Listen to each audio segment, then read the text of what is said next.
முருங்கைக்காய் காரக்குழம்பு எப்படி செய்கிறதுன்னு பார்க்கலாங்க. ஸோ இதுக்கு வந்து பார்த்திங்கன்னா ஒரு பட்டை, 2 கிராம்பு, ஒரு பூண்டு பல் முழுசாக, அதுக்கப்புறம் பார்த்திங்கன்னா சின்ன வெங்காயம் ஒரு 10 வெங்காயம் வந்து நம்ம எடுத்து, ஸோ அதை வந்து கொஞ்சம் சோம்பு, அதுக்கப்புறம் கொஞ்சம் மிளகுங்க, இது எல்லாத்தையும் ஒன்றா சேர்த்துட்டு நம்ம வந்து கொஞ்சம் நல்லா ப்ரௌன் கலரில் வெங்காயம் ப்ரௌன் கலர் ஆகிற வரைக்கும் நல்லா வறுத்து எடுத்து வச்சுக்கணுங்க. ஸோ இப்போ வந்து பார்த்திங்கன்னா இந்த ப்ரௌன் கலர் ஆனதுக்கப்புறம் நம்ம வந்து இதை தக்காளி வந்து ஒன்று ஆட் பண்ணிக்கலாம். இது வந்து தக்காளி வந்து பார்த்திங்கன்னா நீங்கள் புளிப்பு சுவைக்காக தான் நம்ம இதை ஆட் பண்ணுறோம்.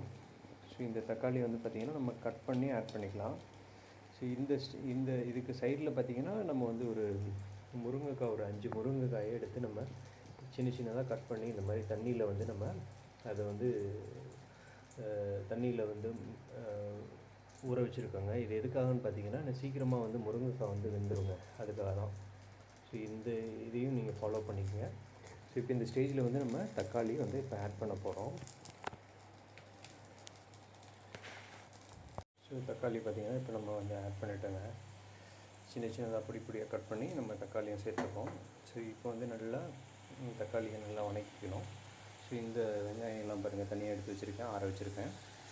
இப்போ இந்த தக்காளி நல்லா வதங்கணும். அதுக்காக பிஞ்சு ஒரு உப்பு வேணால் நம்ம வந்து கொஞ்சம் சேர்த்துக்கலாங்க. இந்த உப்பு வந்து நம்ம சேர்த்தனா சீக்கிரம் வந்து தக்காளி வந்து வதங்கிடுங்க, அதுக்காக தான் இந்த உப்பு சேர்க்குறோம். நான் ஒரு மீடியம் சைஸ் தக்காளி சேர்த்துருக்கேன். புளிப்பு இருந்தால் தான் இந்த குழம்பு வந்து நல்லாயிருக்கும்.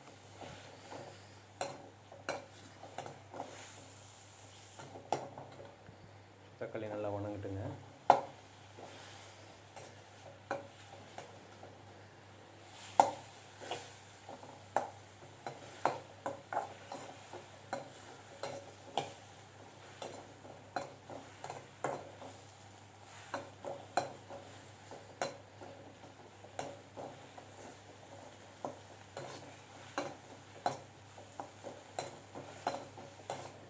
இந்த மாதிரி பண்ணிங்கன்னா பிடிக்காமல் இருக்கும். தக்காளி நல்லா வதங்கிடும். இப்போ இந்த தக்காளியையும் நம்ம வந்து ஒரு பாத்திரத்துக்கு நம்ம மாற்றி வச்சுக்கலாங்க.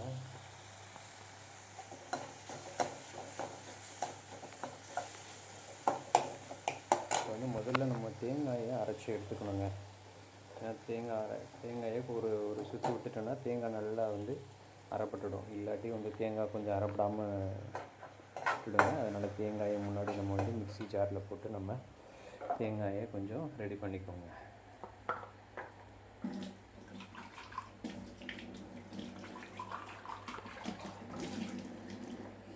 மிக்ஸி ஜாரில் தேங்காய் ஆட் பண்ணிக்குவோம். சின்ன ஜாரில் தான் நான் போடுறேன்.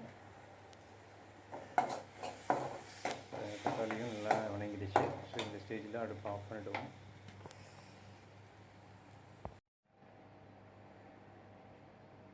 ஸோ இப்போ இதில் வந்து பார்த்திங்கன்னா நம்ம என்னென்ன பண்ணியிருக்கோம்னா தாளித்து கடுகு போட்டு தாளிச்சிருக்கோம். அதுக்கப்புறம் அது கூட வந்து ஒரு பிஞ்சு வெந்தயமும் ஆட் பண்ணி தாளித்து விட்டுட்டு கொஞ்சமாக வீட்டில் அரைச்ச மல்லித்தூள், அப்புறம் கொஞ்சம் குழம்பு மிளகாத்தூள் போட்டுட்டு அந்த நம்ம கட் பண்ணி வச்சுருக்கிற முருங்கைக்காயும் சேர்த்து ஆட் பண்ணி இது ஒரு 5 மினிட்ஸ் நமக்கு வந்து நல்லா கொதி வரணுங்க.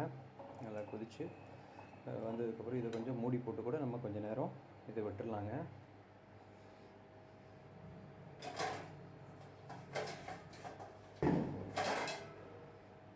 இது கொஞ்சம் நேரம் வந்து நல்லா வெந்து வரட்டுங்க.